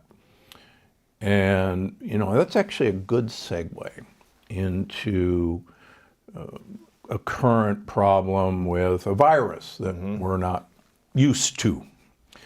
And what I've been trying to do with my patients through the years is teach them how to heal their gut. So anybody with an autoimmune disease has a leaky gut, period, end of story. And I know this, and I can say that because we measure 70% of my practice is autoimmune patients. And How do you know if you have a leaky gut if you haven't been tested per se? Would you see rashes? Would you see? so I got news for you. If you Would you have an feel tired? if you have an autoimmune disease, you have a leaky gut. Gotcha. If you have high blood pressure, you have a leaky gut. If you have coronary artery disease, you have a leaky gut. If you have diabetes, you have a leaky gut. So leaky gut is the cause of all everything, disease? of all disease. A leaky gut is the cause of all disease. Yep. If you cure the leaky gut, That's you should be able to heal the disease. so far so good. So how do we heal the so far. leaky gut? Okay, so it's actually, If that's the key. well, and that's why I got so focused on these cute little plant particles called lectins. Yes. And so there's lots of gut healing protocols out there. And what intrigued me was, lectins are a plant defense system, and plants have multiple defense systems, but I kind of got interested in lectins. And they're little proteins that seek out sugar molecules.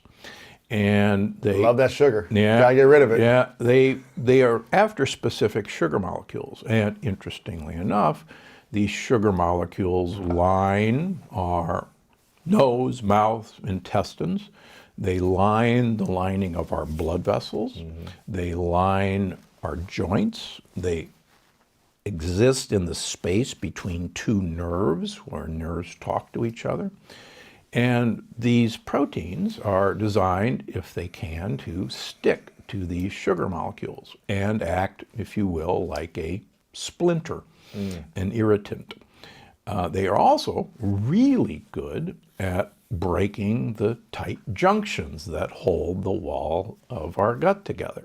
And if you think about it from a plant standpoint, if you had a system where you could make leaky gut in someone who eats you, and your immune system got all inflamed and you felt bad, or it hurt to move, or you got depressed. By the way, leaky gut is the major cause of depression and anxiety. Really? Stress. Dr. Amen and I went through this on his podcast. Yeah. And so if you had a predator who was eating you and that predator wasn't doing very well, a smart predator would say, every time I eat this plant, or this plant baby, I die. Yeah, I don't feel good. Yeah. Or I don't reproduce well, or I'm not growing well. I'm going to go eat something else. And we also evolved bacteria that enjoy eating lectins. Believe it or not, there's a bacteria that likes to eat gluten. Gluten is a lectin. And so, unfortunately, now in our modern society, we've killed off most of the defense system against lectins. It's, to use a football analogy, if I've got my first string defense injured, my second string injured, and now I'm pulling guys out of the stands to be my linebackers, and you're a running back, a lectin man, Yeah, yeah. you know, You're scoring every time. Yeah, you may be the worst running back in the world, but if there's nobody there to tackle you, good. you're going to score every time. Scientists shouldn't be fearful of making mistakes.